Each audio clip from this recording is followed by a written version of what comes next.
I still remember the moment as if it just happened. I was standing in the break room of Whitmore Lux Holdings, pouring a splash of almond milk into my morning coffee, when Elena Whitmore, the newly appointed CEO and daughter of the company's founder, walked in like she owned the oxygen in the room. She didn't greet me. Didn't nod. Didn't even glance in my direction. To her, I was just a background fixture. She simply said, "Samantha, I need you in my office.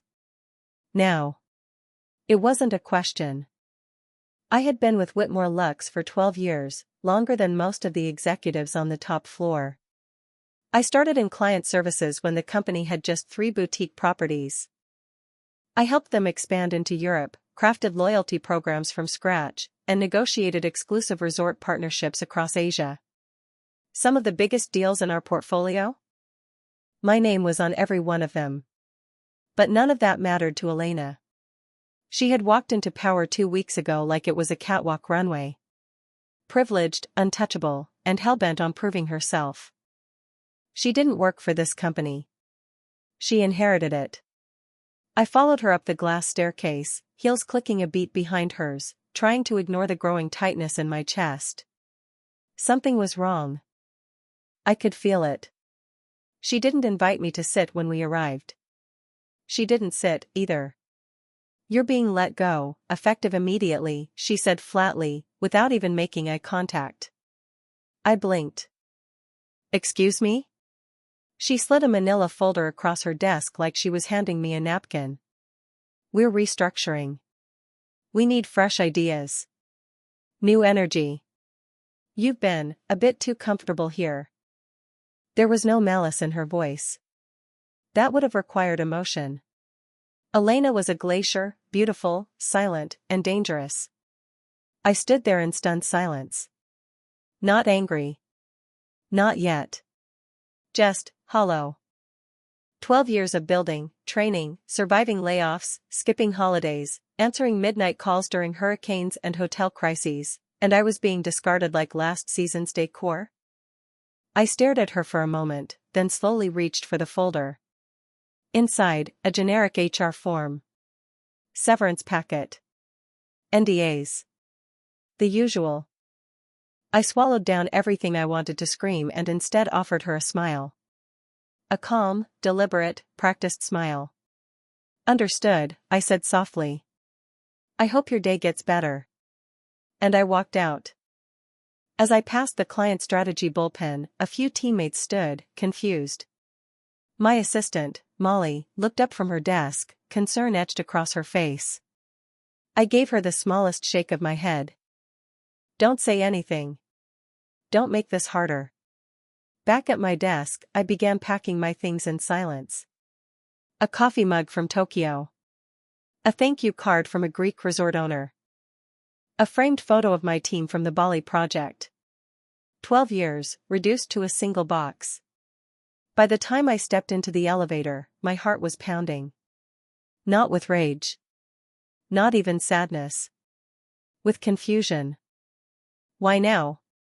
Why me? And most importantly, why so fast? Something didn't make sense. Because in 3 days, I was scheduled to finalize a multi-million-dollar partnership with Sato Group, a luxury resort chain based in Kyoto. I had flown back and forth for 6 months, learned conversational Japanese for them, handcrafted every clause of the contract. I was the only person who had direct access to their CEO. Had Elena even looked at the deal documents? Or had she just fired me on impulse? Back in my apartment that night, I sat on the couch in my work clothes, staring at nothing, a glass of untouched wine in my hand. My phone buzzed with texts, friends, coworkers, even clients. But I didn't reply to any of them. I just kept replaying that moment in her office, trying to understand. And as I sat in silence, one thought began to echo in my mind, low and steady like a drumbeat. She doesn't know what she's done. The next morning, just after 9 a.m., my phone buzzed. I ignored it at first. I hadn't slept much, and I wasn't ready to deal with the world, not yet. But when the screen lit up again, I froze. Charles Whitmore. The founder. Elena's father. The man who had interviewed me 12 years ago in a dusty corner office and offered me a job on the spot. I stared at the name for a second too long before finally picking up. Samantha, what the hell is going on? His voice was tight, controlled, but barely. I sat up straighter. I'm not sure what you've heard. I walked into the office this morning and found out you were gone. No memo. No handoff. Just vanished. Elena said you left. Why? There was a pause before I replied. She fired me. Silence. Then, yesterday? She said I was outdated. Lacking innovation. Not what the company needs anymore. Another long silence. Then came the sound of rustling papers, followed by a heavy thud, like something had been slammed on a desk. Jesus Christ, he muttered. Did she read your contract? I frowned. What do you mean? The Sato deal. You're the only one legally authorized to close it. There's a clause, section 7.4. Remember? You insisted on it after the Athens debacle. The Japanese partners wouldn't allow substitution without direct consent. They don't recognize anyone else on that file but you. My mouth went dry. I had insisted on that clause. After what happened 2 years ago, I made sure no one could override key negotiations without full trust and continuity. She fired you, he said slowly. Without reading the most important clause in the most critical deal we've worked on this year. It hit me like a wave, what that meant. She couldn't close the deal without me. Not legally. Not ethically. Not even practically. The Sato group would walk the second they smelled internal chaos. And Elena had just handed them a reason. I leaned back into my couch. Heart pounding now for a very different reason. She hadn't just made a mistake. She had fired the one person holding the glue. And she didn't even know it. Mr. Whitmore's voice broke through my thoughts. I'm calling a board meeting at noon, he said. But I need you to come in before that. If we lose Sato, this entire quarter collapses. I hesitated. I wasn't sure if I wanted to walk back into that building, into the same halls where I'd been discarded like I didn't matter. I don't know, I said finally. I need to think. His tone softened. But only slightly. Samantha. I trusted you with that account for a reason. Elena, she's trying to prove herself. But this was reckless. I didn't disagree. I'll be in touch soon. I said quietly, and hung up. Then I sat in the stillness of my apartment, phone in one hand, coffee in the other, mind racing. In the space of 24 hours.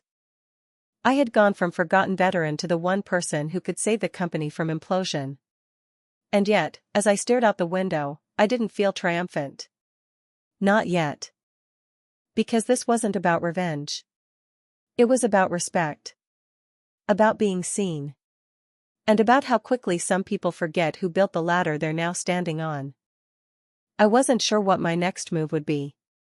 But I knew one thing for certain. Elena Whitmore had underestimated me. And that was her first real mistake. By 9:30 a.m., my phone was a symphony of chaos. Calls from HR. From Elena's assistant. From the legal department. One from the front desk. And then, Elena herself. I didn't pick up. Not once. Instead, I let them pile up like unread apologies. Eventually, I opened her voicemail. I don't know what I expected, regret, at least. But no. Just her voice, clipped and composed. Samantha, there seems to have been a misunderstanding. I may have moved too fast yesterday. We'd like you to come in as soon as possible. It's urgent. Please call me back. There it was. Not an apology. Not even fake contrition. Just corporate panic dressed as diplomacy. I took another sip of coffee, still in my pajamas. I wasn't in a rush. Because now, I held the cards. At 10:15. Another call came, this time from a number I hadn't saved in years, Rachel D'Amico, my former teammate turned marketing exec. We used to be tight, until politics got in the way. I answered on instinct. Sam, she whispered, you won't believe what's happening in the office. Try me. Elena just got chewed out. In the boardroom. In front of everyone. Mr. Whitmore walked in with a copy of the Sato contract and asked one question, did you read this before you fired her? I raised an eyebrow. And? She tried to bluff. Said something about moving in a bold new direction, reassessing roles, but he wasn't buying it. He flipped right to the clause, the one about you being the sole negotiator. I said nothing. Rachel continued, she looked like someone had slapped the air out of her. People said her face went white. I could almost see it in my head. That icy composure Elena always wore. Cracking. He told her, Rachel said carefully, that if this deal falls through, her position becomes negotiable. I exhaled slowly. Did he say it in front of everyone? Full boardroom. Glass walls. No curtains. A quiet beat passed. I don't know what you're planning, she added, but whatever it is, you have all the leverage right now. I thanked her and ended the call. Then I sat back and looked at my phone. Notifications still buzzing. Missed calls stacking up. I opened a blank message to Charles Whitmore and typed slowly, deliberately. I'll consider returning to finalize the Sato deal, but only under specific conditions. I'd like to speak with you directly beforehand. I hit send. Then I finally stood and began to get dressed. But not in black slacks and a company badge. Today, I wasn't showing up as someone begging for her job back. I was walking in like the closest thing to a lifeline this company had. By the time I pulled into the parking structure at Whitmore Lux HQ, it was nearly noon. I didn't take the side employee entrance like usual. Instead, I strode right through the front lobby. Head high. The receptionist stood up the moment she saw me. Ms. Reyes, welcome back, she stammered. Mr. Whitmore is expecting you. As she led me past the glass elevators, I could feel the shift in the air. People turned. Whispers rose. Heads popped up over cubicles. I was no longer the woman who got fired. I was the woman who had the power to make, or break, this quarter's future. Charles Whitmore met me outside his office. He didn't smile. Samantha, he said, nodding. Charles. He stepped aside and gestured toward the room. The moment I stepped in, I didn't sit. I'll make this simple, I said. I'll come back for the Sato deal. But I wanted in writing, everything. My autonomy, my authority, my protections. Agreed, he said without hesitation. And Elena stays out of my way. Done. We stood in silence for a moment. And for the first time, I saw it, guilt in his eyes. What she did, he said, voice low, was unprofessional. But it was also personal. I failed to see it coming. You trusted her, I replied. But trust without oversight is just blind faith. He nodded slowly. Help us land this deal, Sam. Then we'll talk about what comes next. I'm not doing this for the company, I said. I'm doing it for the clients. And for me. He didn't argue. Because he knew. I wasn't walking back in as someone they let go. I was returning as someone they couldn't afford to lose. At 1:26 p.m. I stood outside the boardroom, adjusting the cuffs of my blazer. Inside, the Sato Group's executive team was already seated, polished, precise, and punctual, as always. The deal was set for 1:30 sharp. I inhaled once, slowly. My heels clicked against the marble as I entered the room. Good afternoon, everyone. Thank you for being here. Their CEO, Mr. Kenji Sato, stood and bowed slightly. I returned the gesture, then greeted him in Japanese, his native tongue. I had learned just enough during my Tokyo visits to hold a brief but respectful conversation. His eyes lit up with surprise. Then a rare smile. "You remembered," he said warmly. "Of course," I replied. "Respect goes a long way. Especially in partnerships." The rest of the team nodded. And just like that, the tension in the room softened. I laid out the translated final terms, reviewed our adjusted timelines, and confirmed key expectations. Every clause, every line, had been tailored over the past 6 months. I knew this deal inside and out, because I had built it myself. From the corner of my eye, through the glass walls of the boardroom, I spotted a familiar figure pacing outside. Elena. Her jaw was tight. Her arms folded, fingers tapping furiously against her elbow. She looked like a caged animal watching her territory being overtaken. Behind her, her assistant tried, unsuccessfully, to look casual. Then Charles appeared. He stepped directly into her path. Their voices were muffled, but the gestures weren't. His hand came up, sharp, final. Elena's eyes flashed, then fell. Her arms dropped. She looked past him, directly at me. And I didn't flinch. Because this was my moment. Not hers. At 2:45, after nearly an hour and a half of final review, Mr. Sato stood and extended his hand. "We are ready to sign," he said. "This has been handled with elegance." The word made something in my chest tighten. I nodded. "It's been an honor working with you." We signed. Smiles were exchanged. Documents passed. Hands shaken. When the Sato group left, the entire floor seemed to exhale at once. Charles stepped into the boardroom moments later, eyes scanning the documents before locking onto mine. "You saved us," he said quietly. "I owe you more than just an apology." "You owe your company a real leader," I replied. He didn't argue. We walked out of the boardroom side by side. Staff watched. Some smiled. A few looked away, clearly unsure how to respond. And down the hallway, Elena stood near the elevator, arms crossed, trying to look unbothered. But her eyes, oh, her eyes, told a different story. They locked on mine. And in that moment, I saw the shift. For the first time since she walked into power, Elena Whitmore wasn't untouchable. She wasn't the rising force with all the control. She was the one left behind, watching the woman she had underestimated walk past her without a word, and take the whole company with her.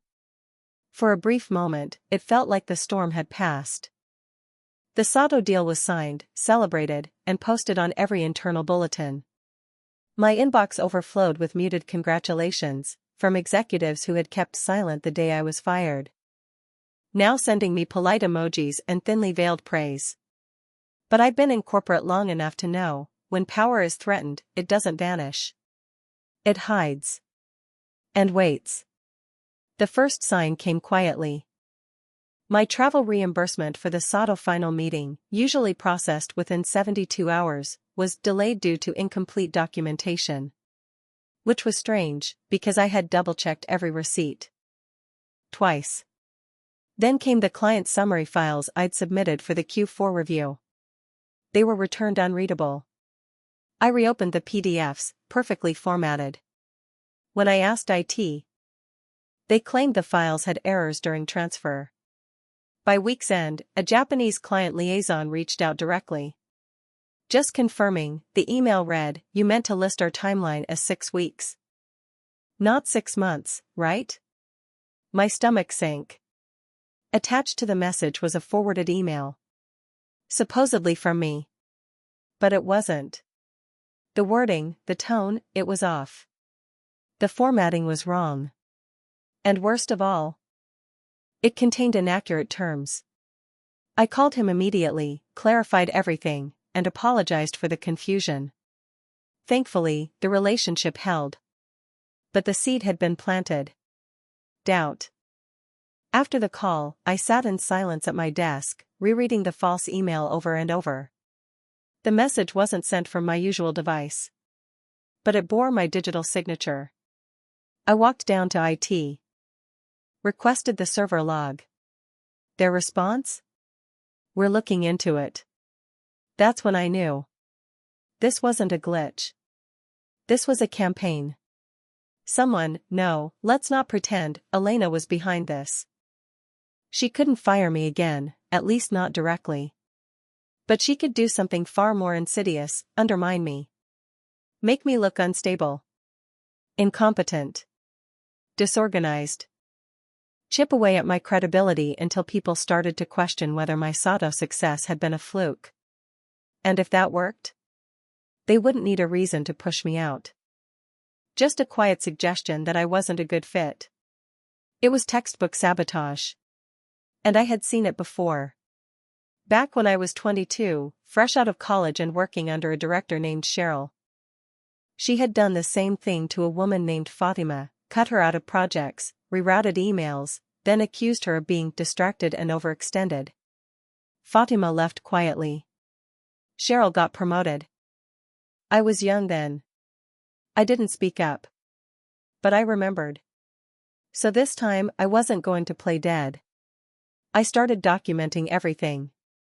Printed copies. Timestamps. Email headers. Folder versions. Every delay, every glitch, every misfiled note. I logged them in a private notebook, locked in my desk drawer.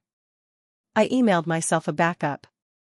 I saved copies to an encrypted flash drive. Let them come. I would be ready.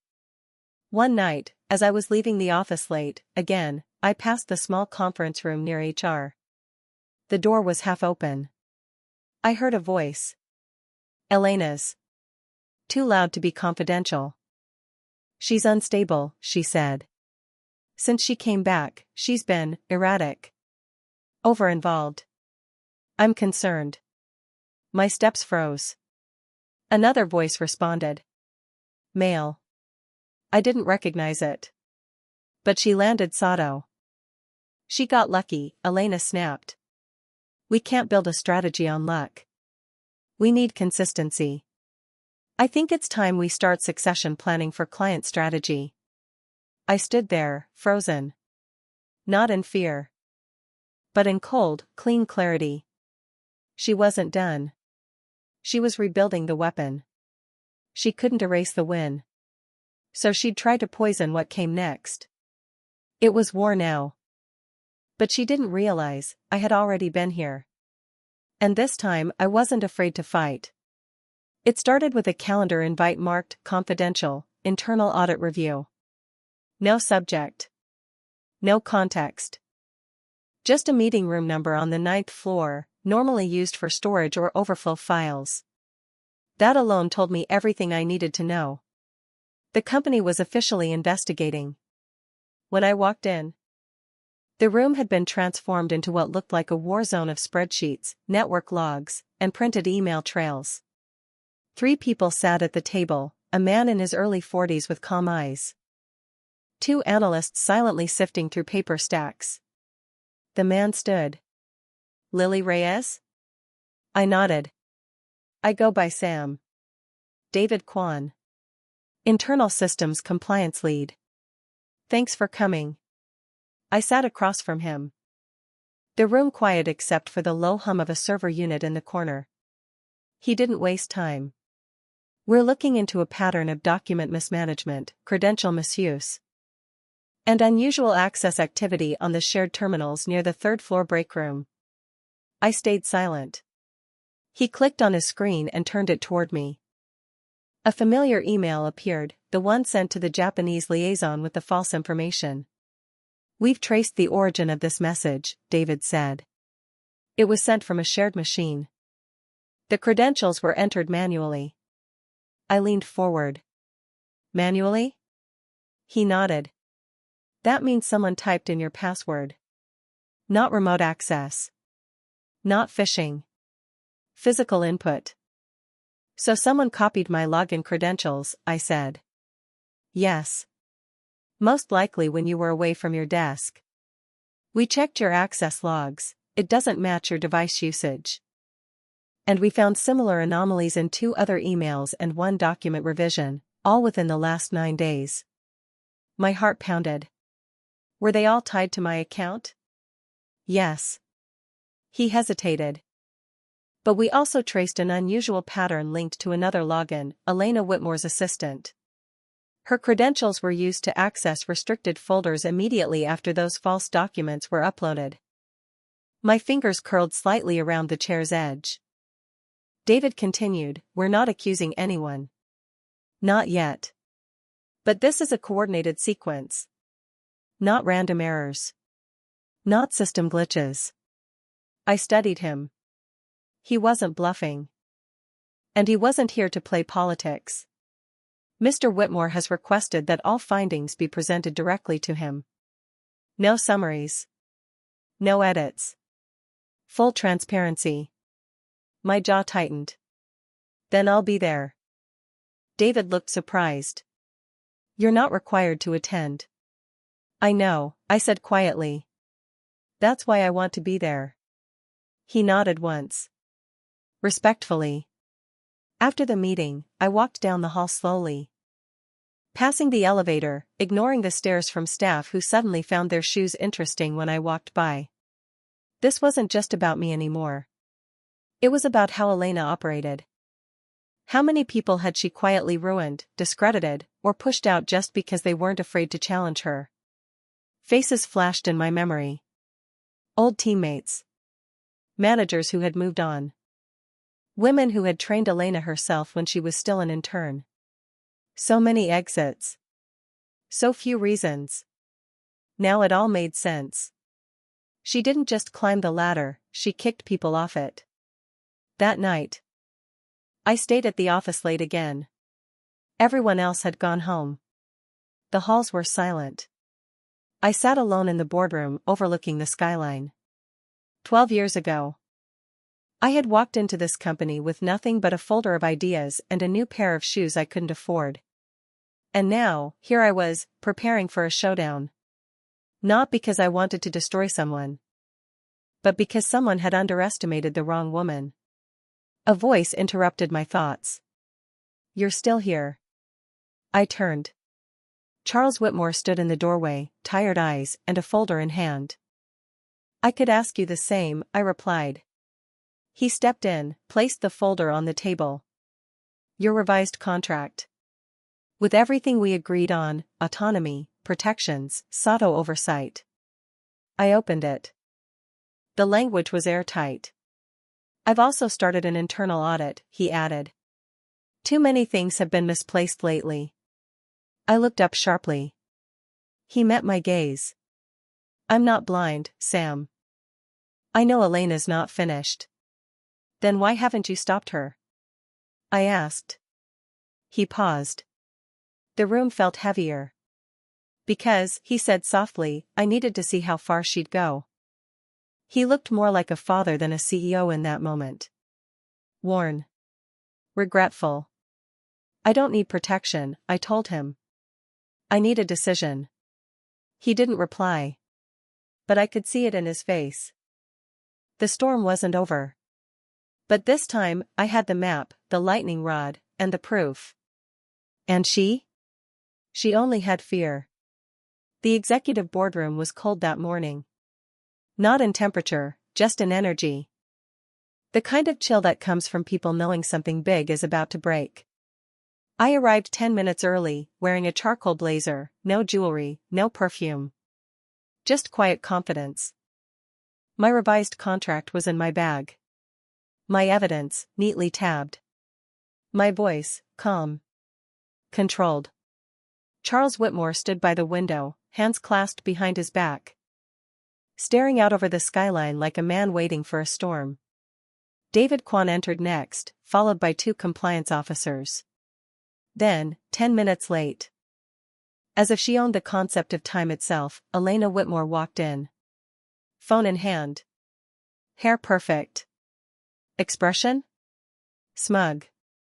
Until she saw me. She paused in the doorway. "She's not part of this committee." Charles didn't turn around. She's here at my request. Elena stiffened. This was supposed to be internal. Confidential. Then you should have kept it that way, I said evenly. When you used company resources to forge internal communications with my name on them. Her eyes narrowed. That's a serious accusation.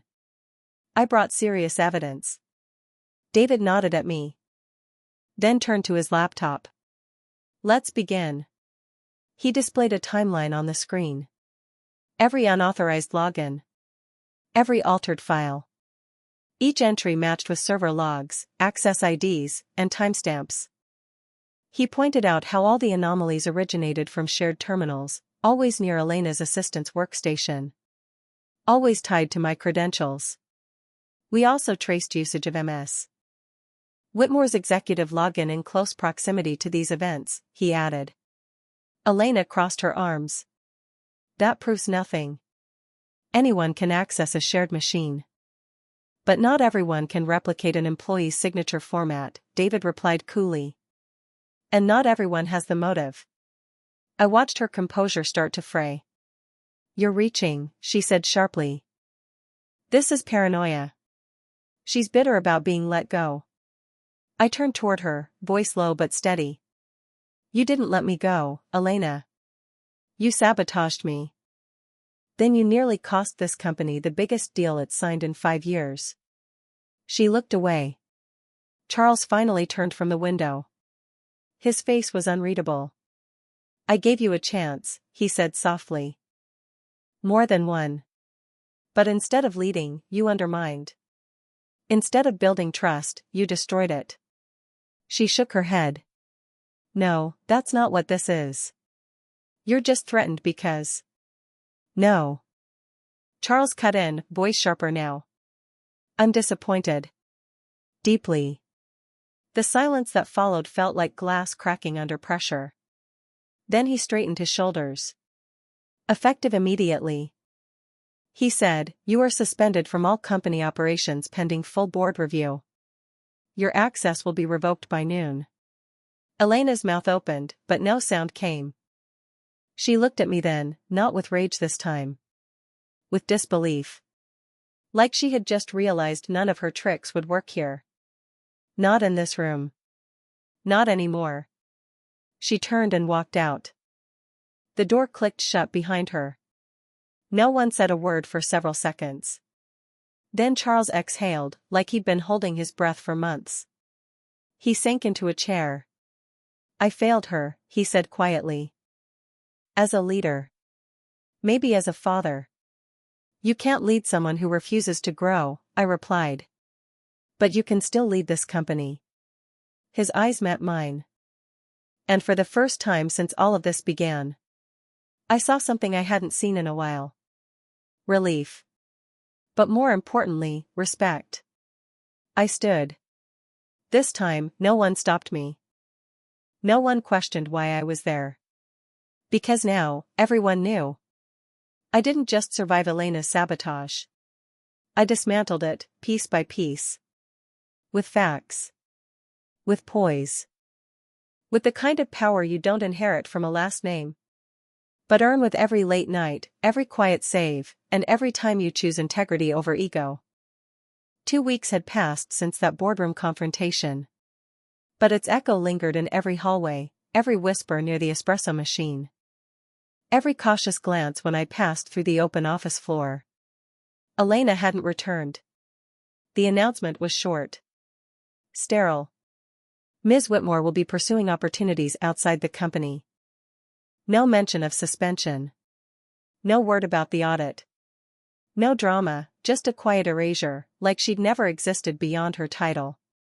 But the silence said everything.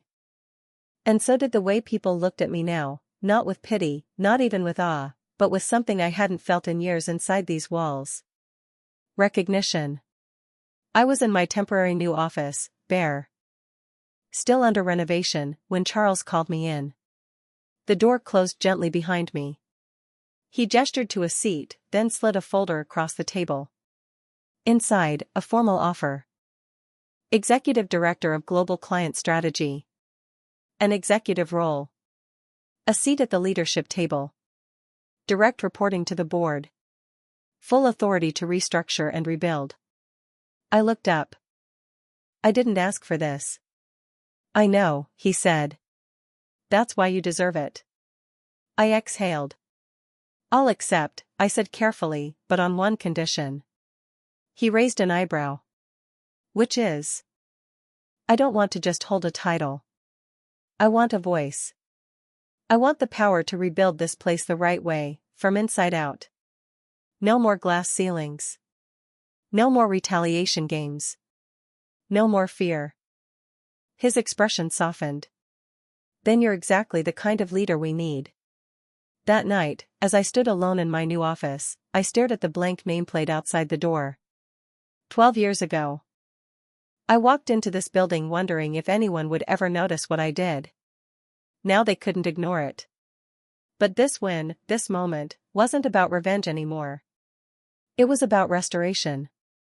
In the weeks that followed, I made quiet changes. I created an anonymous reporting channel, a real one, not the HR black hole everyone feared. I reinstated 2 former employees who had left quietly under pressure, people I suspected Elena had pushed out the same way she tried with me. I sat down with junior staff, not as a figurehead, but as a mentor. One afternoon, a young woman named Danny, only 6 months into her role, stopped me near the elevators. How did you stay calm through all of that? She asked, eyes wide. You never raised your voice. Never lost your cool. I smiled. You don't always get to pick your battles, I told her. But you do get to choose who you become in the middle of them. She nodded like it meant something. And I hoped it did. I didn't want to be remembered as the woman who won against the CEO's daughter. I wanted to be remembered as the woman who didn't let power blind her to principle. As for Elena? Last I heard, she was interviewing with smaller firms out of state. Word was that Charles had quietly ensured her name wouldn't be dragged through the media. Maybe that was a father's last act of love. I didn't ask. I didn't need to. Because I had moved on. One afternoon, I walked past the boardroom where the Sato deal had been signed. I paused at the glass wall. Reflected, and it was the woman I had become, not just sharp in strategy, but stronger in spirit. The deal had changed my title. But the real shift? It happened the day I stood in Elena's office, smiled, and walked out, refusing to beg. That wasn't surrender. That was power. Real, earned, and fully mine. What would you have done if you were in Sam's position? Fight back silently like she did, or expose everything publicly? Let us know in the comments. Small Blue Diamond, what was your favorite moment in this story? Small Blue Diamond, have you ever seen someone rise above corporate sabotage with grace? We'd love to hear your story.